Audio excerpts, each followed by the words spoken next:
Naam, ndugu mtazamaji, Wazalendo Media tumeweza kuwasili Gongo la Mboto Ukonga, Mongo la Ndege, ambapo kuna mwili umeokotwa.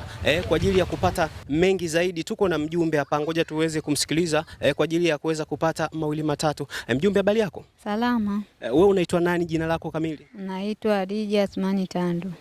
Ni mkazi wa eneo hili kwa muda gani? Na miaka kama 10. Miaka 10? Hongera sana. Asante. Ili tukio wewe la kuokotwa kwa mwili katika hii kaya yako, wewe umelipokeaje ama limekupata umelipokea kwa ukubwa gani? Nimepokea kwa masikitiko sana. Okay. Ni mara ya kwanza ili tukio kutokea au limekuwa ni endelevu? Ni mara ya kwanza. Mara ya kwanza. Na wewe umepataje taarifa ya tukio hili lililotokea? Taarifa, kuna msamaria mwema alikuwa anaenda kazini ndio kaja kunipa taarifa. Wewe kama mjumbe baada ya kupokea taarifa hii uliamua kuchukua hatua gani?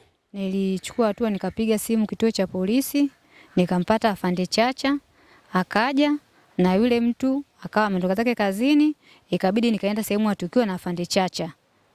Umesema wewe ni mwenyeji huku kwa zaidi ya miaka 11. Je, ile sura ya marehemu hujaweza kuitambua kabisa? Sijaweza kuitambua kabisa. Na watu waliokuja kutazama pale hakuna hata mmoja ambaye alitokea kumfahamu? Hamna hata mmoja aliyefahamu. Wewe kama mjumbe ulikuwa na neno gani kubwa la kuzungumzia kuhusiana na tukio hili? Maneno mengi kwa kweli sina, ila nasikitika sana. Na ni kitu gani ambacho kinakufanya usikitike sana? Kwa sababu ni mtoto. I say. Sasa kutokana na situation nzima ambayo ipo ambapo imetokea na iliweza kutokea saa ngapi? Mimi nimepata taarifa muda wa saa 3 asubuhi. Saa 3 asubuhi. Okay, kwa hiyo saa 3 asubuhi ndio muda ambao wewe ulichukua uamuzi wa kuweza kuwasiliana na polisi? Muda huo. Na anaonekana ni kijana kabisa ambaye ni mdogo.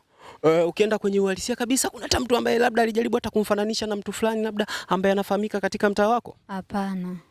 Hamna mtu aliyomfahamu, na vijana wangu wote wa mtaani nawajua. Haise. Asante sana kwa ushirikiano wako. Nashukuru. Asante sana. Na ndugu mtazamaji Wazalendo Media, kitu cha kufanya endelea kutufuatilia ama endelea kuwa nasi kwa ajili ya kufahamu mengi usiyojua. Kwa majina yangu naitwa Skania, mnazo kanita Mzedi on the building. Ciao.